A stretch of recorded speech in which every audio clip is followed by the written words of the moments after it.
What is up, guys? It's Salty Dream. Today I'm bringing you guys a Noire review. So it's a game that came out last Tuesday on all platforms. It's produced by Rockstar Games, the same company that did Grand Theft Auto and Midnight Club. And if you think about it, I don't think that Rockstar Games did one bad game, and this game will for sure not be that failed game. So Noire is an awesome game. I would give it a 4.5 on 5, or maybe even a 4.75 on 5, because it's simply awesome. So basically you play, your character is an LAPD officer in the 1940s that investigates and find clues to solve murders and charge people with murders. He also interrogates suspects, witnesses, and everything. So basically you go around town, you meet people to solve some murders, some robberies, and everything. You get your clues together, and then you charge someone with murder and you interrogate him. Sometimes you have to tell if he's lying, if you have a doubt, or if it's true what he's saying. So it's a very interesting game. It looks a bit like GTA, but it's actually not the same thing. First of all, there is no free roam. What I mean by free roam is when you can like just drive around the city. Yeah, you can drive, but your driving is to go from one mission to the other. You don't really have the option of always driving around because you always have another officer in your car. And also, before starting to tell the pros and cons, I want to tell you guys a few things. First of all, the gameplay that you're seeing is very dark at the moment. I'm sorry for that. I could not show you guys really relevant gameplay of LA Noire. The reason for that is that Rockstar is flagging every video that has cinematics or spoilers, because of course this is a game that depends on spoilers.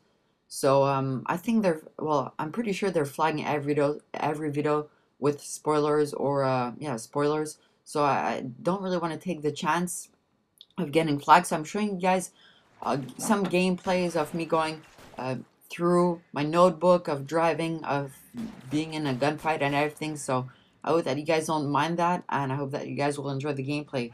Also, the gameplay is really dark, not this part where I'm using a shotgun, but most of the gameplay I'm going to show you guys is pretty dark. And to be honest, it's not really relevant, representative of the whole game. The whole game is pretty bright during the day, and everything has nice colors since it's in the 1940s. So don't worry about being a black game. Finally, my last thing I want to say before pros and cons is that there is 3 discs in the Xbox box. I mean, in the box of the game. So there's disc 1, 2, 3. I think it's a pretty cool thing because, for example, right now I'm on disc 2. I haven't finished yet. I think I'm on my 11th mission out of 21. So I'm almost a bit more than half done. And in the meanwhile, while I play disc 2, my brother is playing disc 1 on his Xbox. So I think it's a pretty good thing.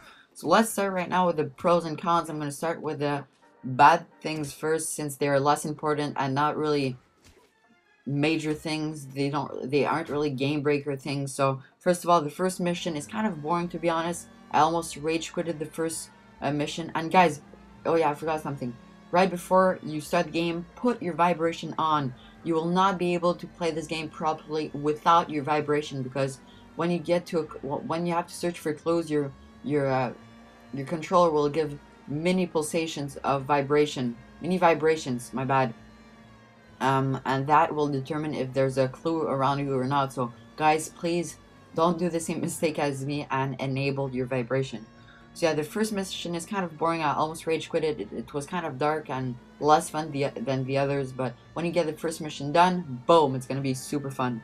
Secondly, the second bad thing is graphics, but to be honest, I'm gonna explain later why it doesn't matter. It doesn't really affect your gameplay or anything. It's just there isn't amazing graphics, but as I said, I'm gonna explain very soon why why the graphics aren't that good. My bad. For those who are gamer score addicts, you won't get a lot of gamer score or trophies when you start the game. It's very hard to get them at the beginning. You will get them mostly when you will get to disc 2, so don't worry about gamer score. And finally, some interrogations can be long, mostly at the beginning. I did one interrogation that I had to restart like 6 times because I didn't get the answer right, so that can be a bit long and a bit painful.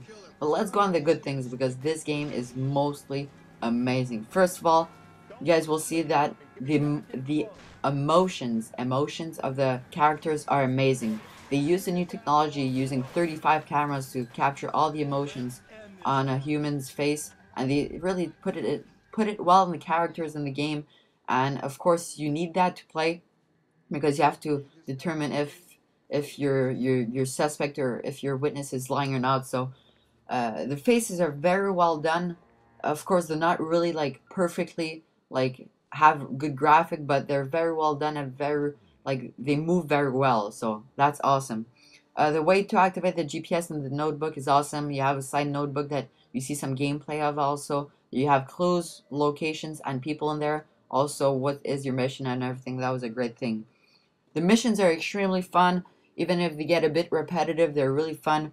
And the time zone is also very fun. I think that if they would do the game in the modern times, what I mean by that is like 2010 or 2011, it would be really boring. But in the 1940s, it's really cool to have all the vintage stuff and everything. After that, the way of moving is amazing. Just to put yourself a bit into the context, to compare about GTA 4 to LA Noire, the way of moving is, if you compare it to COD, LA Noire, you have aim assist on, and GTA 4, you do not have aim assist. So what I mean by that is that there's the mechanic of the game is great. It helps you move a bit around corners and everything, so I think that's a great thing. Finally, not finally, but before last, the dialogues are amazing. He doesn't repeat himself often, and they're really interesting to listen to. Finally, they used real actors to characterize some characters in the game.